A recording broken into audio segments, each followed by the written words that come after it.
I met a gypsy. With everything that we've been talking about. Well, actually, let's back up.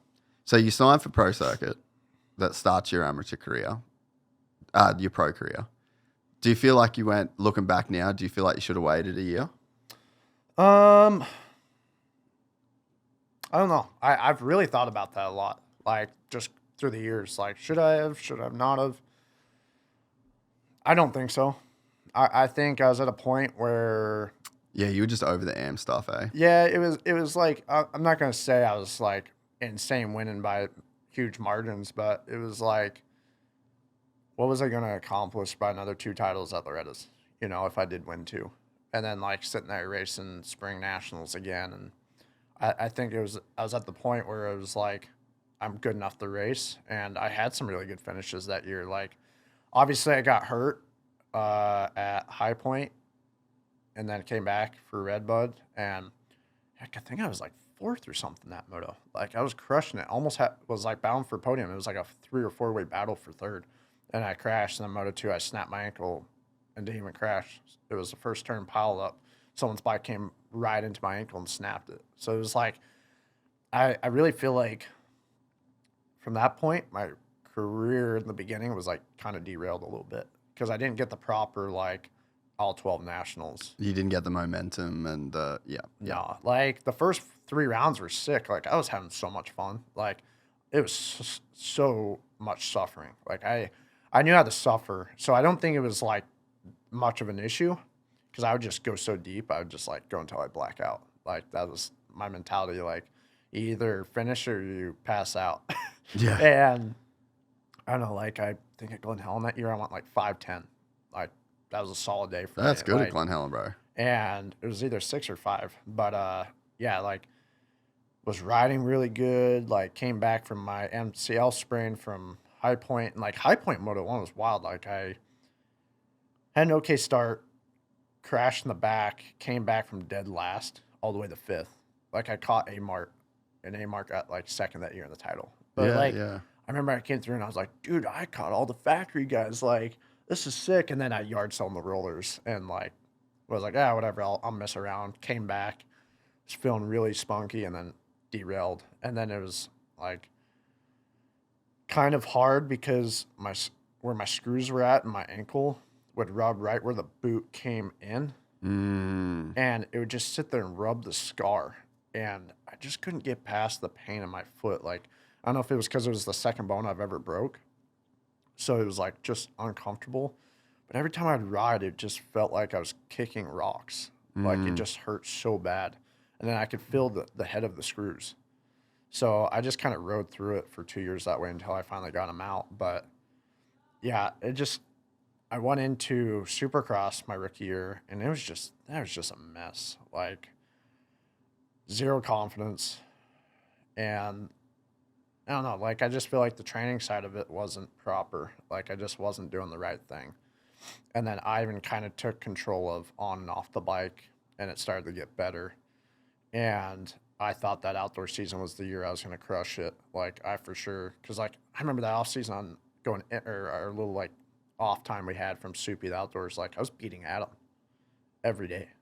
And I was like, and that was the year Adam won the title. And I was like, dude, I'm going to win. And then, like, I had a big crash at Nuevo, partially dislocated my thumb. I didn't even know about it because when I was 17, like, when I was younger, like, I never went to the hospital.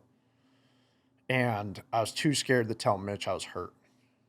I got heat stroke that year, didn't tell Mitch at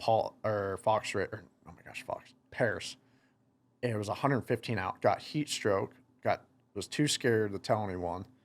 So I just sat in my house with 130 heart rate, feeling like I was going to die. I went to urgent care. They gave me 2 bags of IVs, went and raced, High Point, KO'd myself.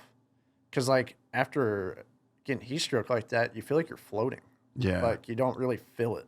And it's kind of like when you're sick and, just trying to ride, you're just kind of like, whatever, zombie. Like, yeah, I, like, knocked myself out at High Point, and I was just like, dude, what am I doing with my career right now? Like, you're a mess. And yeah, I felt like after that was kind of the whole thing. Like, didn't have confidence in Supercross, started to get it, crashed, rode with my thumb all jacked up, figured that out like halfway through the year. I went to a chiropractor, they popped it back in.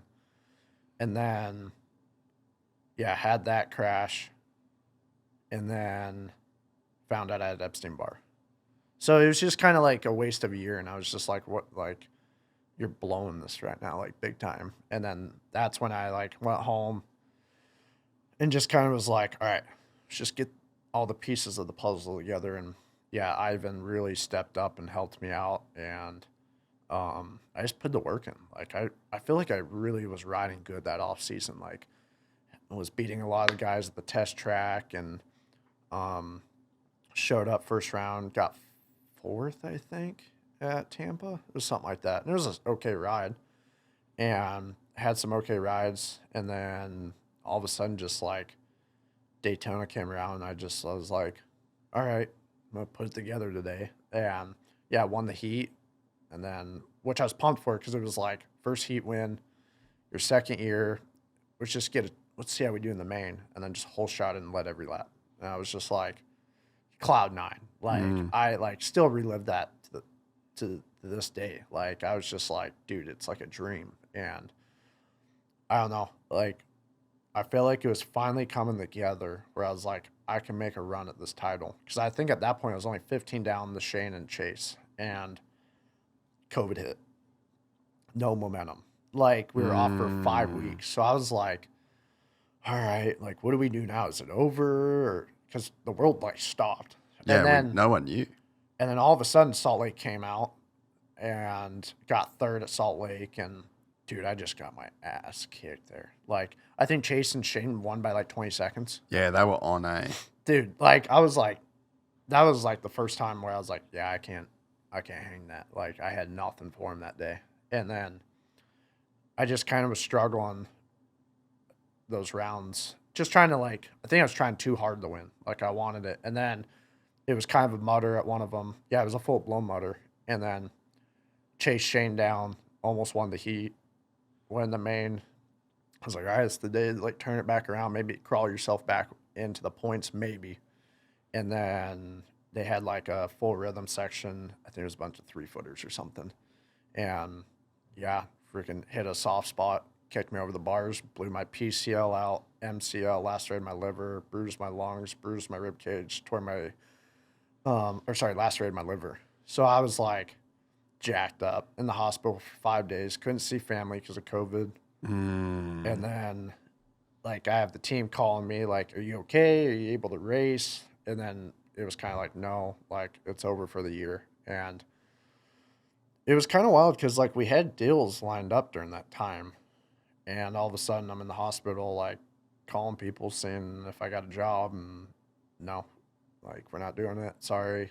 Try this guy. Called that guy. Sorry, no, go call that guy. And, yeah, it went from cloud nine in my career to what am I doing? If you enjoyed this content, please like and subscribe. And to listen to the full 3-hour podcast, search Gypsy Tales in your favorite podcast platform or click the link in the description below. Gypsy Gang.